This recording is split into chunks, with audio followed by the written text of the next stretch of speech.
Jornalismo levado a sério. Fatos, assuntos polêmicos. Voltamos a apresentar Jornal da Capital. Muito bem, já está conosco aqui Rafael Detoni, secretário adjunto de Gestão e Planejamento Metropolitano da Cinfra.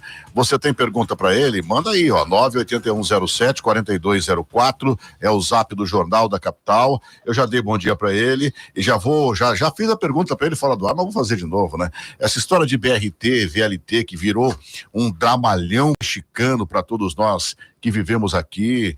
Enfim, a cidade ficou feia, cortaram a cidade no meio, levaram o dinheiro que a gente não sabe para onde foi, tá uma briga danada, mas aí o governo vai e oferece o BRT para substituir o VLT. E aí audiências públicas estão sendo propostas. Rafael, como é que tá essa história toda, hein? Vamos lá, né? O governo recuperou o projeto original, né? A gente lembrar que tudo começou em 2010, preparação para a Copa do Mundo, com o projeto original BRT. Mais um capítulo, né, dessa novela, e a gente está trabalhando para que essa novela chegue ao fim e com uma boa solução para Cuiabá e Várzea Grande. Então, esse capítulo novo agora, essa discussão sobre VLT e BRT já está no passado, as audiências já aconteceram, as consultas, enfim, o Estado já tomou sua decisão, já apresentou para a sociedade.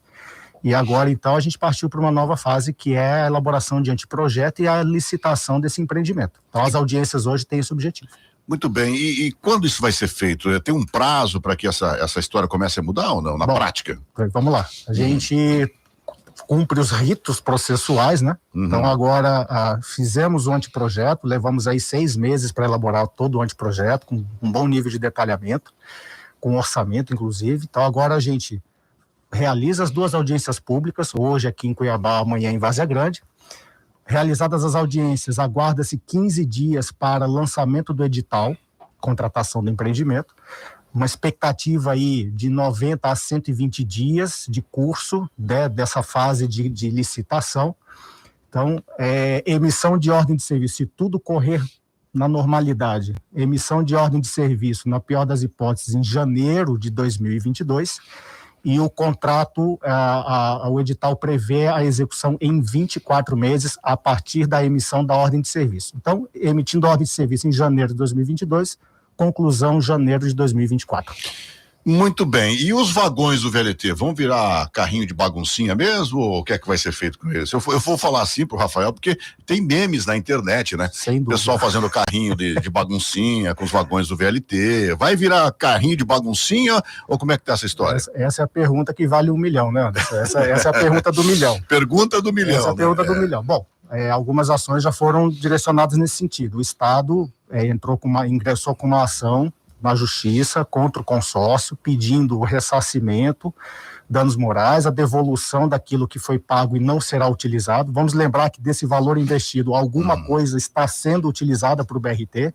Então, o Estado fez uma conta e disse o seguinte: olha, nesse processo, o que eu não vou utilizar, você leva embora e me devolve o dinheiro. Enfim. Então, existe. E vai devolver mesmo? Bom, aí é por isso que eu estou falando que essa pergunta é do milhão, porque agora depende de uma tramitação de justiça, né? A gente não sabe quanto tempo isso pode ocorrer, mas está em andamento, a PGE pode esclarecer isso melhor para a gente. De qualquer maneira, isso não impede a licitação, né, e a execução da obra do BRT. Uma outra alternativa é o próprio Estado, que já é dono de uma boa parte daquele material que está estocado, o próprio Estado providenciar a venda disso daí. Mas prefiro aguardar aí a manifestação da Justiça. Muito bem, só para reforçar aqui, você disse que o prazo mesmo, qual será? 24 meses de obra a partir da emissão da ordem de serviço, depois da licitação. Depois da licitação, então você falou...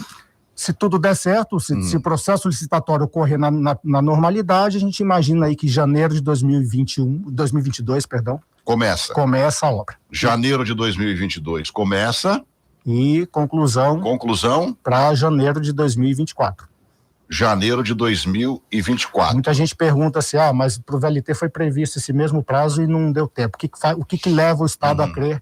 Primeiro porque é uma obra mais simples, né, Anderson? A gente não tem colocação de trilhos, de rede aérea, é uma obra que, padrão, é uma obra rodoviária, é pavimento de concreto, não tem nenhuma especificidade para implantação. E as principais obras, as obras mais demoradas, que são as trincheiras, viadutos, que serão aproveitados para o BRT, essas já foram executadas. Ou seja, esse rasgo no meio que fizeram de Várzea Grande até aqui, o VLT vai passar por esse rasgão que fizeram. O trem vai, o ônibus vai passar lá pelo canteiro central. Então, todas essas adequações viárias, obras grandes que já foram executadas, elas permanecem e serão aproveitadas. Então, uma parte significativa de obra mais pesada já foi executada. Por isso a gente trabalha com esse cronograma de 24 meses. Muito bem, nós temos participações no nosso zap, 98107-4204, e o Heitor tem uma pergunta para você, Rafael. Bom dia, Anderson. Bom dia, Rafael. Tem uma pergunta muito importante aí pro engenheiro da Cinfra. Eu estava olhando ontem o projeto do BRT e eu estava vendo as paradas. E eu estava vendo que vai sair muita faixa de pedestre. Ali perto da minha casa, eu moro ali na Chácara dos Pinheiros, tem uma passarela. Se fizesse uma adaptação à passarela, dava para colocar a estação embaixo da passarela e descer da passarela na estação. Não, vai ser um pouquinho mais para frente e vai meter uma faixa de pedestre ali onde não tinha. Esse tanto de faixa de pedestre que vai entrar para a gente chegar nas estações no meio, não vai atrapalhar ainda mais o trânsito de Cuiabá, que já está complicado, principalmente na Avenida Fernando Corrêa da Costa? Heitor, não vai não. Para esse trabalho nós fizemos contagens de tráfego em diversos pontos de Cuiabá e Várzea Grande, foram 30 pontos, fizemos microsimulação. Existe um pensamento generalizado de que o semáforo ele retarda o trânsito e não é bem assim. O semáforo é uma forma, inclusive, de dosar a corrente de tráfego. E vamos imaginar, fazer uma comparação aqui com uma torneira e uma tubulação de água. Então, o semáforo, não adianta nada eu abrir a torneira aqui, deixar a vazão na sua maior capacidade num determinado ponto e lá na frente, 300, 400, 500 metros à frente, aquela torneira está segurando a demanda de água. Então, você gera uma retenção, gera fila. Então, a colocação de semáforos alternados e em sincronismo permite que a gente dose essa vazão ponto a ponto e evite esse acúmulo de água, vamos assim dizer, naquela ponta lá adiante. Então, não tem problema, o semáforo não vai retardar mais o trânsito, até porque na Avenida Fernando Corrêa, nesse trecho que ele está dizendo, o projeto propõe um alargamento de pista. Então, a gente não vai ficar só com 2 faixas por tráfego, a gente vai ter 3 faixas por sentido na Fernando Corrêa. Esse alargamento de pista para passar o BRT não prejudicaria o trânsito? Não, a Avenida Fernando Corrêa, vamos lembrar que ela é uma rodovia federal o contexto original. Então lá tem uma faixa de domínio, que boa parte foi preservada. Então o que vai ser feito na Fernando Corrêa, naquele trecho da ponte do Rio Coxico, na verdade do Nono Beck, a partir do Nono Beck, ali, Carminho de Campos, até a saída para Santo Antônio, Palmeiro Paz de Barros, é um alargamento para se implantar mais uma faixa de tráfego, porque hoje só tem 2. A gente não vai ter perda de capacidade para os automóveis. Se fosse manter como está hoje lá, precisaríamos dedicar uma para o ônibus e ficaria só uma para os automóveis. Então, esse alargamento é para permitir que a gente consiga manter as 2 faixas por sentido para os automóveis e acrescentar a faixa do ônibus. Muito bem, você pode continuar mandando a sua pergunta, tá? 98107-4204, é o zap aqui do Jornal da Capital. Mande a sua pergunta para o Rafael Detoni, para que ele responda aqui para a gente. Eu sei, Rafael, que o prazo de janeiro de 2022 até janeiro de 2024 são 2 anos, ainda falta muita água para rolar embaixo dessa ponte, mas quem anda de transporte coletivo, com certeza, eu não posso deixar de fazer essa pergunta para representá-los. O preço do BRT para o consumidor, para quem anda de busão, já se tem mais ou menos uma ideia, uma estimativa, como é que isso é feito, como é que isso é cobrado? Tem, a gente fez para tomada de decisão lá atrás, no início do ano, no ano passado, 2019, 2020, naquele processo de estudo para saber, continua VLT ou muda para BRT, nós fizemos um estudo de viabilidade econômico-financeira para as 2 situações. E nós chegamos a uma tarifa, um cálculo de tarifa técnica, que é aquela tarifa, o valor da tarifa para remunerar o sistema de transporte, nós chegamos a um valor de R$ 3,04 para a operação do BRT. Anderson, lembrando que este cálculo foi feito num período em que nós não tínhamos pandemia, existia uma outra demanda no transporte. Então a gente fala esse valor, a gente não pode adotar isso como cláusula pétrea, porque está sujeito às alterações em função dessa mudança de demanda. Também, Mas, para efeitos comparativos, a gente pode dizer o seguinte, tomando a mesma base, A tarifa técnica para a VLT foi calculada em R$ 5,28 e para a BRT R$ 3,04. Então, essa diferença é que justifica a implantação da solução por ônibus. E aí, aquela pergunta de sempre, né, para quem anda de busão, haverá uma integração? Como é que você está pensando isso? Como é que isso já está planejado ou não? Sim. A gente manteve no anteprojeto, na confecção da nova rede, né, do sistema integrado, a gente manteve as mesmas premissas que funcionam hoje. Então, o modelo de integração por bilhetagem eletrônica, as gratuidades que estão definidas em cada um dos municípios foram mantidas, ninguém está perdendo, não se aumentou nenhuma gratuidade, também não se tirou a gratuidade de ninguém, e o modelo de integração vigente hoje, que é por bilhetagem eletrônica. Você embarca num ônibus, faz a primeira viagem, desce em qualquer ponto da cidade, embarca num segundo ônibus, com aquele mesmo bilhete, você tem, dentro de 1h30, você tem a integração garantida. Isso está mantido nessa nova configuração. Bom, vamos lá, isso já está certo, ainda existe alguma coisa judicial, algum outro pensamento que pode mudar a implantação do BRT? Não, em princípio, somente essa ação que está protocolada pela PGE, de pedido de ressarcimento aí junto ao consórcio VLT, mas como eu falei, isso não impede o Estado, o contrato já está rescindido, consequentemente não impede o Estado de abrir nova licitação. Então não temos nenhum impeditivo legal para a abertura do processo licitatório. Bom, o prefeito recentemente colocou na linha ônibus novos aqui no município, com portas dos dois lados, dizendo que se o BRT realmente funcionasse, esses ônibus atenderiam ao BRT. Atendem mesmo? Anderson, não atendem porque os ônibus adotados pela Prefeitura de Cuiabá mantêm um padrão de piso alto, tem degrau dentro do ônibus, você embarca pela porta direita, sobe uma escada dentro do ônibus e vai para um nível que a gente chama de nível cota 0,90, na altura 90 centímetros do piso da via. E o projeto foi adotado pelo Estado e isso está dito e manifestado desde dezembro do ano passado e informado à Prefeitura, o padrão adotado no BRT é piso baixo, mantendo a mesma premissa que era do VLT, de embarque em nível e acessibilidade universal, sem degrau dentro dos ônibus. Então, estes ônibus, apesar da Prefeitura ter sido comunicada, ter sido convidada a participar, ter sido comunicada sobre o padrão dos ônibus que vão operar no corredor, no BRT, porque em função disso as estações são de piso baixo, né, piso a 29 centímetros de altura, estes ônibus, eles podem até andar no corredor, esses ônibus da Prefeitura. Porém, vão ter que operar num modelo expresso, ele não pode parar na estação, porque a estação tem um piso, o nível da estação é diferente do piso do ônibus, desse ônibus da Prefeitura. Então, ou seja, um vai ficar mais baixo ou vai ficar mais alto. Então ele pode usar o corredor como para circulação, como via de acesso, né, para evitar trânsito, enfim, mas parada nas estações de maneira nenhuma. Então não há compatibilidade desta frota adotada pela Prefeitura, com porta esquerda e piso alto, com o padrão, com o projeto elaborado pelo Estado. E os ônibus terão que ser adquiridos pela Prefeitura ou pelo Estado já está nesse pacote? O Estado vai adquirir a frota.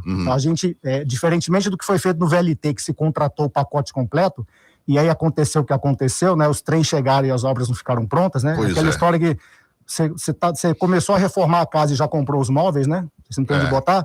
Então, para evitar isso, agora a gente está fazendo diferente. O Estado está licitando a obra e no próximo ano a gente começa a trabalhar a licitação da compra dos ônibus. Muito bem. Essas audiências públicas, Rafael, o que vocês esperam obter disso? Bom, a gente abriu a participação da população, a gente já recebeu muitas perguntas, inclusive o objetivo da audiência pública é compartilhar com a sociedade todas essas informações, por isso foi disponibilizado o projeto todo. Bacana, veja o Heitor aqui que leu o projeto, abriu o projeto, né, e viu com detalhes. Então esse é o objetivo, que a população tenha conhecimento, que a gente apresente com detalhes todas essas nuances do projeto, que a população conheça, tire as suas dúvidas, façam as suas críticas, né? A gente está aberto, o objetivo da audiência é isso, é recolher todas essas críticas, informações, sugestões, para melhorar na fase seguinte, né, de elaboração de projeto básico executivo, a gente poder melhorar o empreendimento. Bom, deixa eu te fazer uma pergunta no âmbito político agora. Começa, se nada der errado, janeiro de 2022, terminaria janeiro de 2024 e a gente tem uma eleição no meio. Isso está amarrado para, independente de quem quer que seja o governador, as obras chegarem ao fim? Não. De maneira nenhuma. A gente buscou isolar isso até por uma decisão do próprio governador Mauro Mendes. O governador nunca impôs nenhuma condição de prazo em função da questão eleitoral. Né? Ele sempre deixou de forma muito tranquila a equipe trabalhar. A proposta de 24 meses não tem nada a ver com ano eleitoral, com eleição de A ou B. O prazo foi determinado em função da complexidade da obra, daquilo que se pretende implantar. Então, não existe nenhuma relação da execução, do prazo de execução com as questões políticas de eleição no ano que vem, enfim. Isso foi uma coisa colocada pelo próprio governador. A gente sabe que desde que esse governo aí está, tudo aquilo que foi começou está terminando. Mas é óbvio que fica aquele sentimento em todo cidadão aqui da região metropolitana de que a gente pode sonhar em ter um novo modal de transporte e não tê-lo, como aconteceu com o VLT. O que garante 100% que essa obra começa e termina? O que eu posso dizer, Anderson, é que nós trabalhamos para que ela seja executada. Então, nós estamos tomando todos os cuidados do campo jurídico, técnico, econômico, de análise econômica. Nós tomamos todos os cuidados para que não haja nenhuma surpresa, principalmente no âmbito jurídico. Então, o que a gente pode dizer é que a garantia de que vai acontecer, isso aí é um futuro, né, a Deus pertence, mas que há um empenho por parte da Secretaria, da Cinfra, por parte do governo do Estado, para superar todas as barreiras, todas as discussões, enfim, colocar em prática essa obra, como outras foram colocadas, que estavam desacreditadas e foram colocadas em curso e concluídas, a gente trabalha com esse mesmo espírito. Então, da nossa vontade, a população pode ter certeza que não faltará nenhum empenho da nossa parte para a execução do empreendimento. É óbvio que a gente tinha 500 assuntos para tratar com o Rafael aqui, mas o BRT é aquele que está nos trazendo assim, não o BRT, né? O VLT nos trouxe uma angústia muito grande e agora o descrédito total de que ele realmente foi algo que foi feito para não sair do papel. Agora, eu disse lá atrás, quando o governo anunciou que faria o BRT, falei, até que enfim alguém disse que vai fazer alguma coisa, né? Porque até então a gente só via imbróglios judiciais, brigas na justiça, entrega ou não entrega, termina ou não termina. Agora não, agora pelo menos surge uma proposta real e concreta de que a gente vai ter um novo meio de transporte para a população que precisa muito de um transporte de qualidade, né, Rafael? Mais alguma coisa que você gostaria de falar aqui que a gente não tocou no assunto? Anderson, só complementando, o não fazer é a pior das soluções. Isso, inclusive, foi analisado no contexto como um todo. E dizer que, diferentemente, Anderson, dessa situação agora, voltando um pouquinho na sua pergunta lá atrás, o que é que nos faz acreditar que não teremos problema, e porque já houve um caso, já no passado aí tivemos muitos problemas, eu posso dizer com toda certeza, porque eu venho participando desse processo Copa do Mundo desde 2009, quando Cuiabá era candidato a ser sede da Copa do Mundo, que o processo de VLT, ele nunca foi estudado da maneira como deveria ter sido. O VLT nunca se mostrou viável tecnicamente, nunca houve um estudo aprofundado de viabilidade e tempo hábil para elaboração de projetos consequentemente está aí o resultado. Quando você não consegue, você não planeja, quando você não faz as coisas no tempo certo, a tendência é que dê errado, principalmente em obra pública. Então, essa é a grande diferença. E não foi um tiro do pé só aqui, né? Essa é a grande diferença. Já tinham sinais de que, né? Lá atrás não tinha. A forma como foi feita a mudança lá em 2011, né? A justiça acabou descobrindo depois aí, a novela foi toda colocada aí para a população. Porque só para explicar o que o Detone está dizendo, começou com o governador Blairo Maggi dizendo que seria BRT. O Blairo Maggi deixa o governo, assume o Silval Barbosa, o Silval muda para VLT. Aí eu me lembro que perguntaram nas obras da Arena para o Blairo se ele era a favor ou contra ao VLT. Ele falou assim, olha, eu se fosse governador, mais ou menos isso, eu não me lembro, mas ele disse, eu faria o BRT. E sabe por quê, Anderson? E por que veio o BRT? BRT foi uma decisão tomada no âmbito de Copa do Mundo? Não. BRT é um projeto que está colocado no plano de expansão do transporte coletivo metropolitano desde 1997, quando foi constituída a primeira rede integrada de transporte coletivo. Então, na época da candidatura de Cuiabá como sede da Copa do Mundo, nós puxamos esse planejamento, isso já existia, isso já estava pré-dimensionado, já existia essa diretriz de implantação de BRT. Isso não surgiu por conta da Copa do Mundo. A Copa do Mundo foi uma oportunidade para a gente trazer esse empreendimento e colocá-lo em prática. Entendi. Então, de novo, houveram estudos lá atrás para fundamentar a BRT. E o processo de VLT não teve essa mesma dinâmica, e deu no que deu. Agora, muita gente critica, levou 2 anos para tomar uma decisão. Levou 2 anos para tomar uma decisão, mas de uma forma. Mas tomou, né? Mas tomou, né? E com critérios muito bem definidos, no âmbito jurídico, técnico e econômico-financeiro. Tá bom, eu bati um papo aqui então com o Rafael Detone, secretário adjunto de Gestão e Planejamento Metropolitano da Cinfra. Ele vai ter que voltar aqui outros dias para falar de outros assuntos, que hoje a gente ficou em cima do BRT e VLT, porque com certeza é angústia de nós, mato-grossenses, ver esse dramalhão mexicano encerrado, né? Que esse dramalhão mexicano vire um bom filme americano, né? Bom filme brasileiro. Quando eu falo americano, vou falar aqui brasileiro, porque é pra você entender, um filme com começo, meio e fim. Obrigado, Rafael. Muito obrigado, que assim seja. E, Anderson, aproveitando aqui em primeira mão, mais uma ação nova lá da Cinfra, da Secretaria Metropolitana, iniciamos o processo de elaboração do Plano Metropolitano de Mobilidade, que também é uma pendência que está aí, e a gente deu início agora, podemos depois nos aprofundar nessa pauta. Então, a gente agradece aí a participação e convidamos todos para as audiências públicas que acontecem hoje e amanhã sobre o projeto do BRT. Obrigado, Rafael. Bom dia para você.